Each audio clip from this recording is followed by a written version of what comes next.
L'homme ne vivra pas de pain seulement, mais de toute parole qui sort de la bouche de Dieu. Voici votre moment de méditation quotidienne.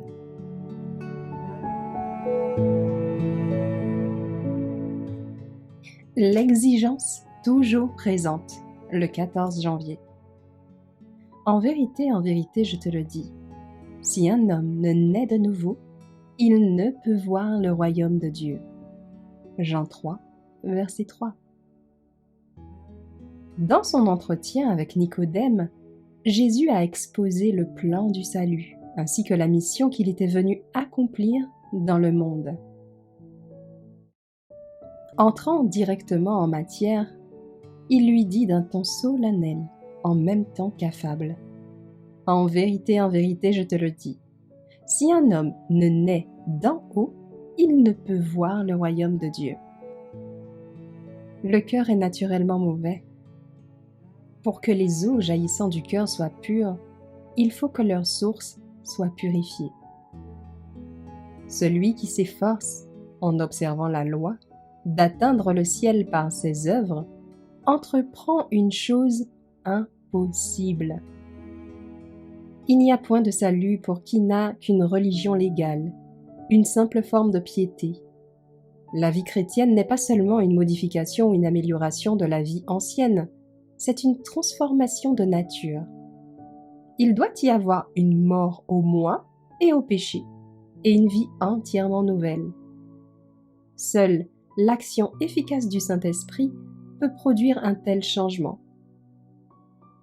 On ne peut pas mieux l'expliquer qu'on ne peut expliquer les mouvements du vent. Quoique invisible, le vent produit des effets visibles et sensibles. De même, l'action de l'Esprit sur l'âme sera manifestée dans tous les actes de celui qui en a éprouvé le pouvoir salutaire. Quand l'Esprit de Dieu prend possession d'un cœur, la vie est transformée. On met de côté les pensées de péché. On renonce à la colère, à l'envie, aux querelles. La joie remplace la tristesse, et le visage reflète la lumière céleste.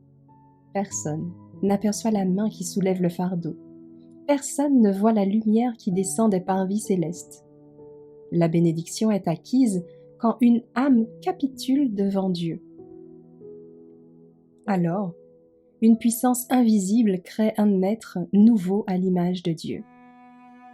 Tout comme Nicodème, il nous faut consentir à entrer dans la vie au même titre que le premier des pécheurs. Il est dit du Christ, « Le salut ne se trouve en aucun autre, car il n'y a sous le ciel aucun nom autre donné parmi les hommes par lequel nous devions être sauvés. »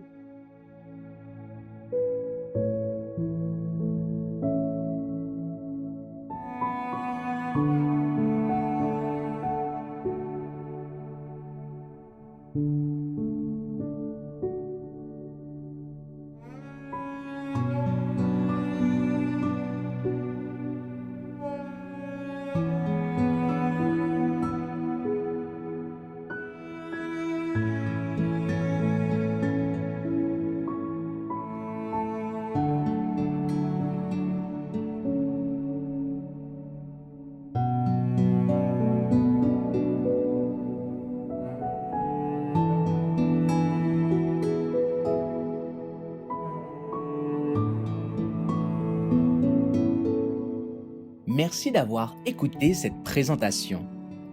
Assurez-vous de nous rejoindre demain pour votre moment de méditation quotidienne avec lereste.org.